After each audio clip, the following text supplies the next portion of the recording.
They called it a pencil, but it was the most silent assassin of World War II. London, 1942.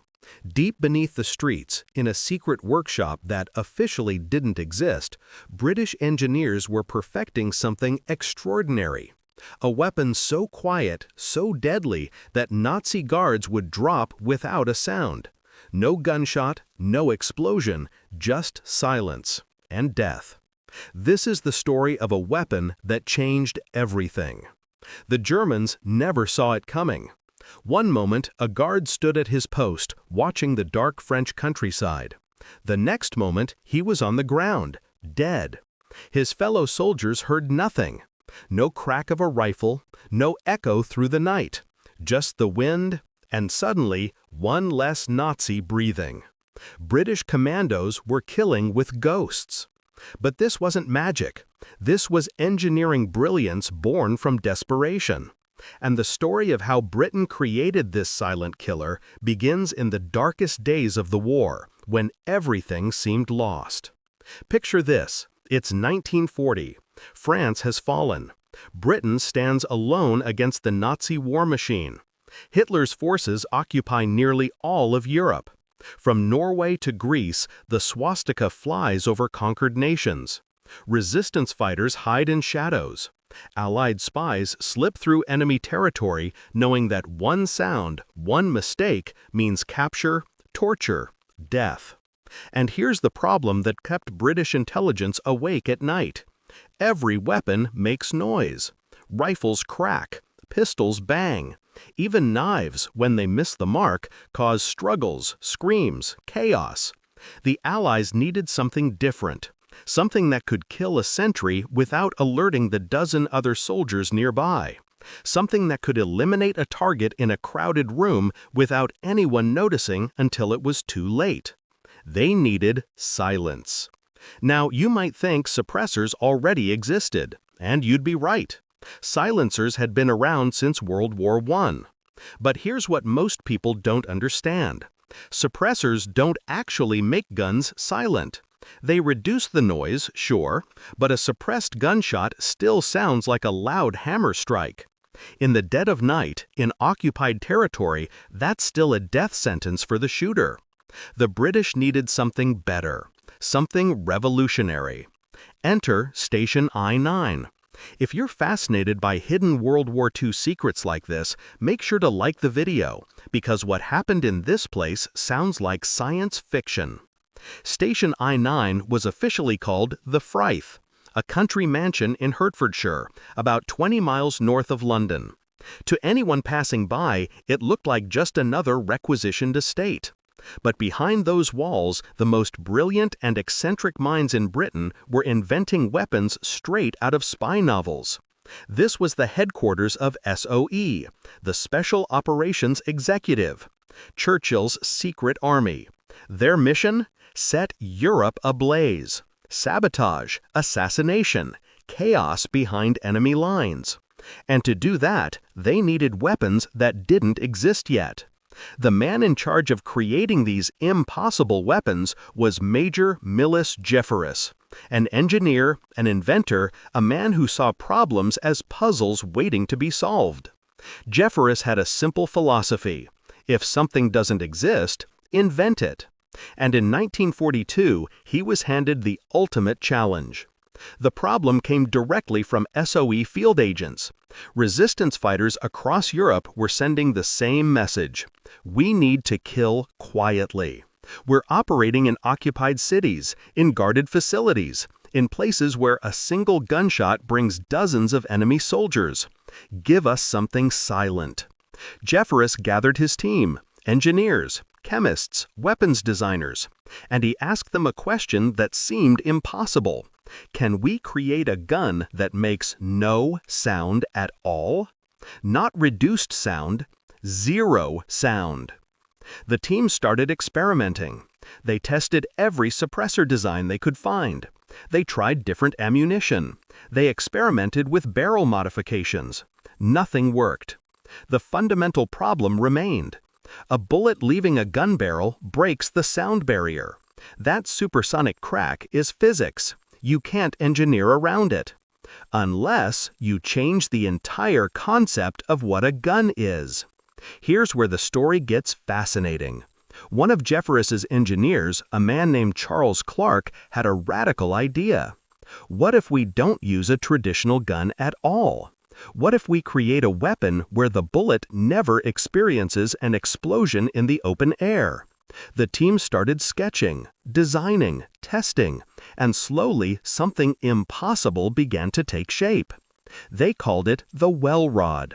But agents in the field had a different name for it: the assassin's pencil. Now, before I describe what made the Wellrod so special, let me ask you something. What if I told you this weapon was so quiet that you could fire it in a room and someone in the next room wouldn't hear it? What if I told you British commandos used it to eliminate guards standing 5 feet from other soldiers and nobody noticed? You'd probably think that's impossible. But it happened, over and over, throughout occupied Europe. So how did it work? The Wellrod looked nothing like a traditional pistol. In fact, it barely looked like a weapon at all. It was a foot-long metal tube, roughly the diameter of a thick pencil, with a simple grip and a rotating bolt. No magazine sticking out, no obvious trigger, nothing that screamed deadly weapon. And that was entirely intentional. An agent could carry the Wellrod in a coat pocket. It looked like a bicycle pump, a torch, a piece of industrial equipment. Nazi soldiers searching prisoners would glance at it and move on. After all, who carries a foot-long metal tube as a weapon? British commandos, apparently. But the real genius wasn't in how it looked. It was in how it killed. Inside that innocuous tube was some of the most sophisticated suppressor technology ever created. Not one silencer, not two, but a series of suppression chambers, each designed to trap and cool the expanding gases from the gunpowder. Here's what happened when you pulled the trigger. The firing pin struck the primer. The gunpowder ignited. But instead of that explosion immediately propelling the bullet down a barrel, the gases first expanded into a sealed chamber, then another chamber, then another, each one absorbing energy, reducing pressure, cooling the gases. By the time the bullet finally emerged from the Wellrod's barrel, it was traveling subsonic, below the speed of sound. No sonic boom, no crack. The only sound was a soft thwip, like someone snapping their fingers. In a quiet room, you might hear it from 10 feet away. In a noisy environment, you'd miss it completely. And if you want to discover more untold World War II stories and deadly hidden technologies, subscribe now, because what you're about to see next will blow your mind. The Wellrod fired .32 caliber rounds, not the most powerful ammunition. But here's what the designers understood. You don't need power when you're shooting someone from 2 feet away. You need silence. And the Wellrod delivered silence like nothing else in the war. But how exactly did British agents use this weapon? What made it so effective in the field?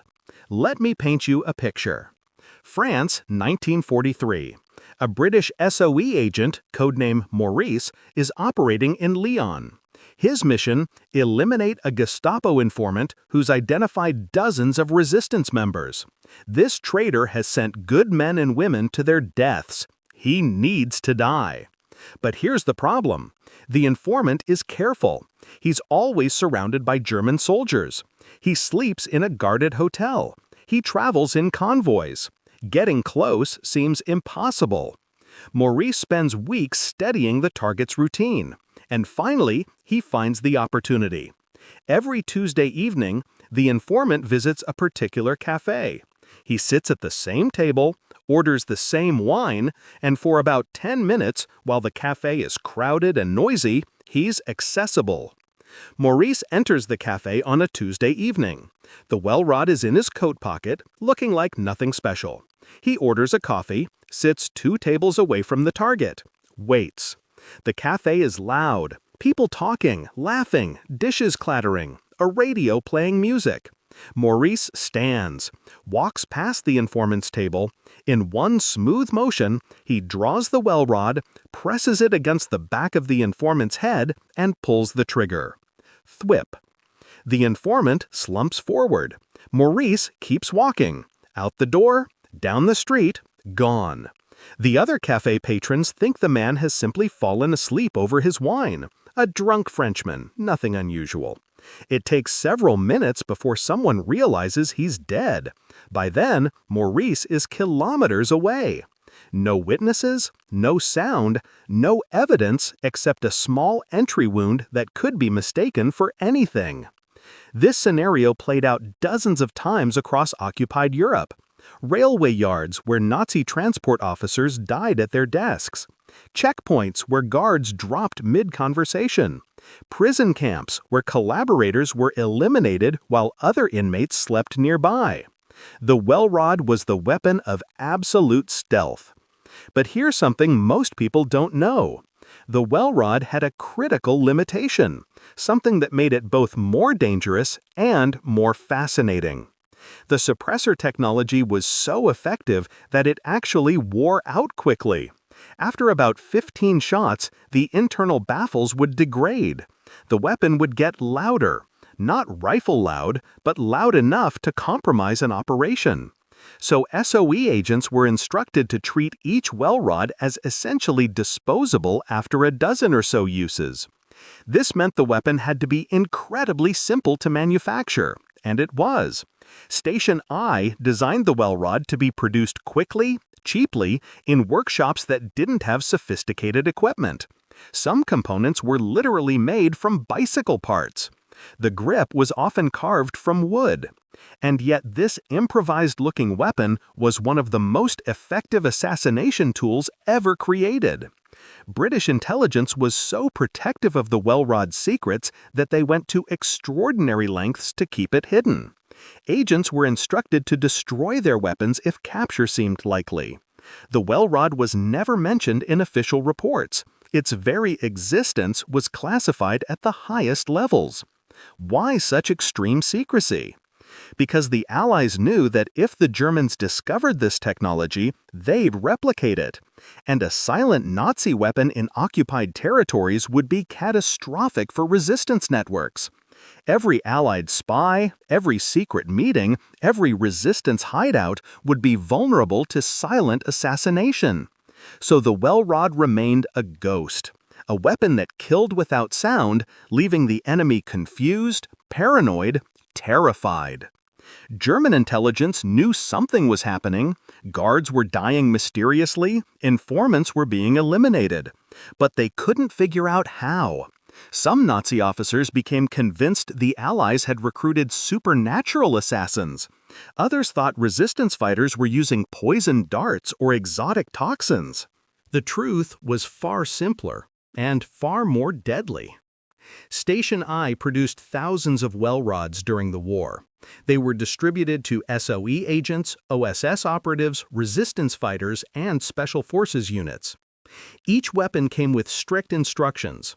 Use it only when silence is absolutely critical. Never fire it where the body will be immediately discovered. Always retrieve the spent casing.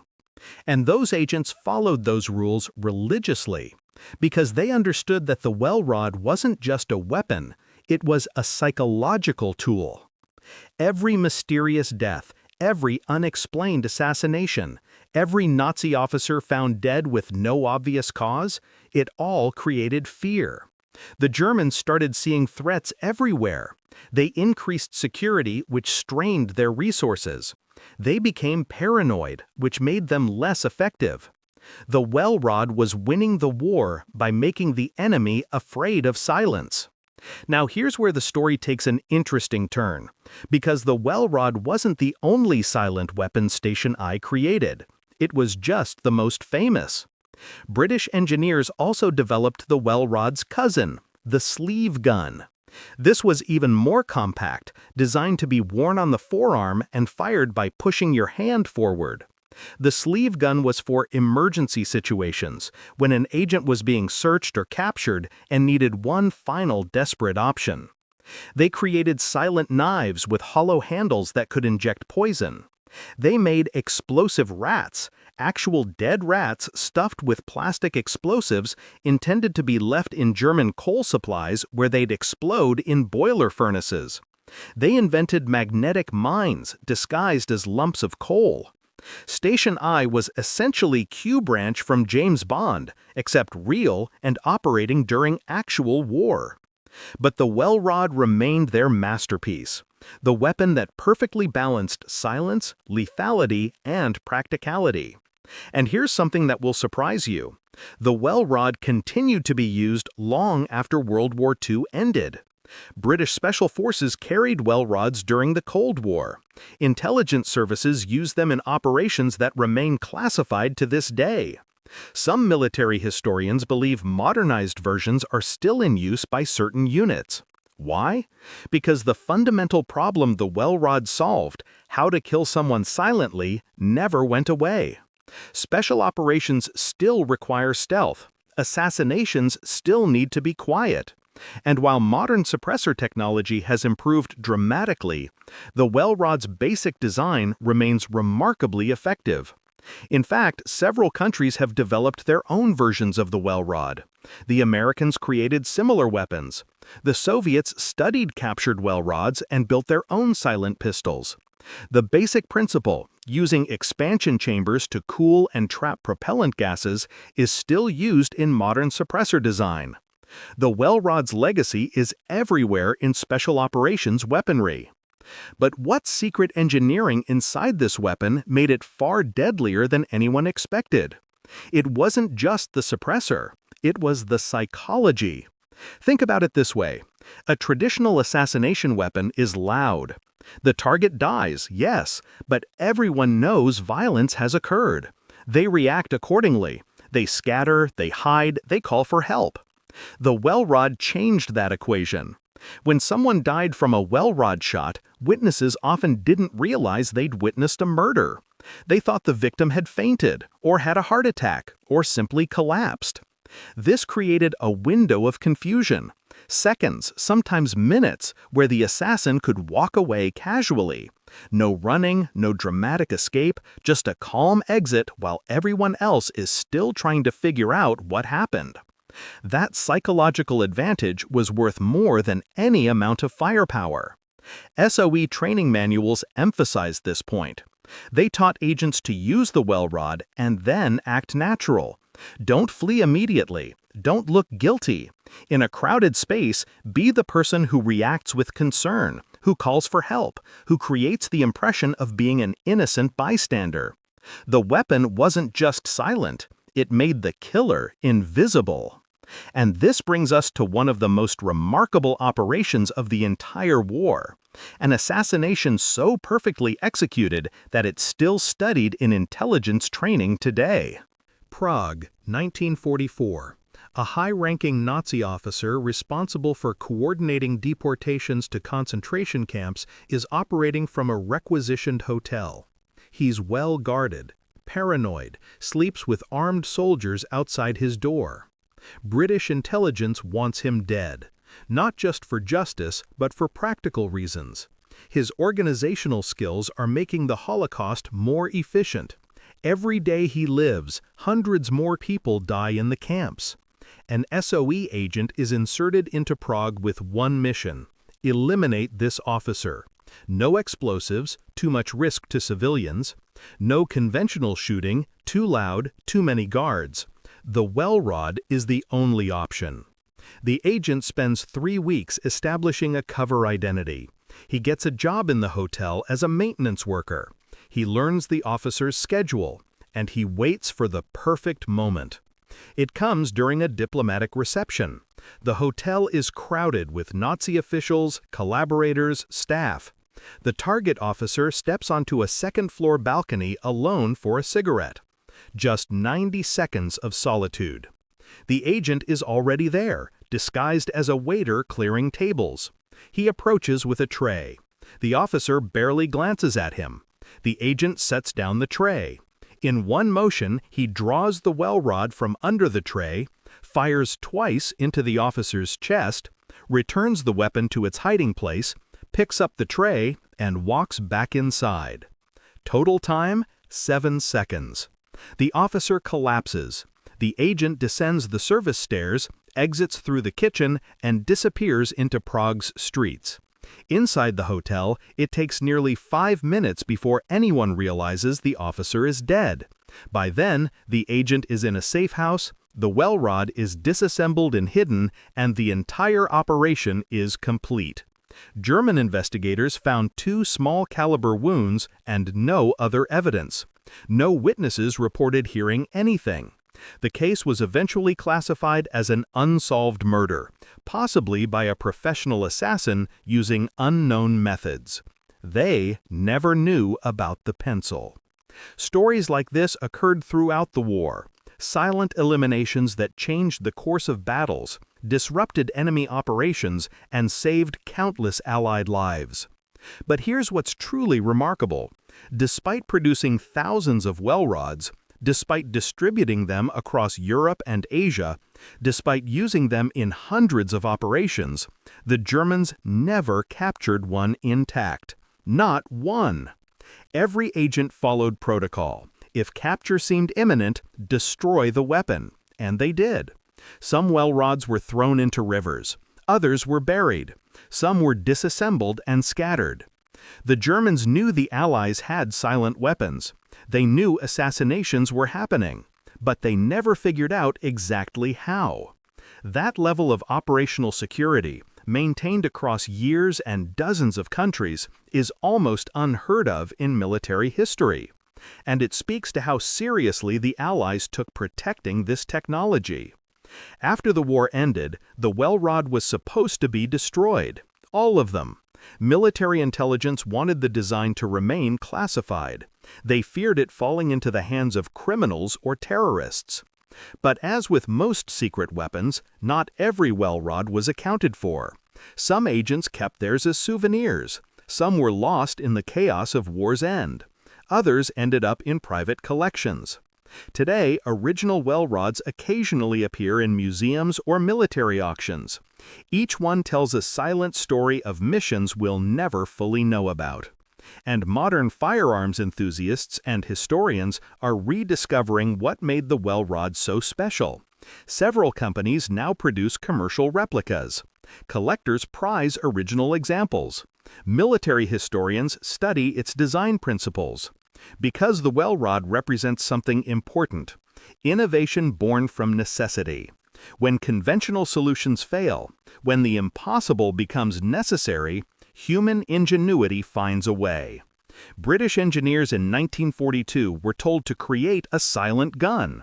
Physics said it couldn't be done. Existing technology fell short. But they succeeded anyway. They reimagined what a firearm could be. They solved problems that had stumped weapons designers for decades.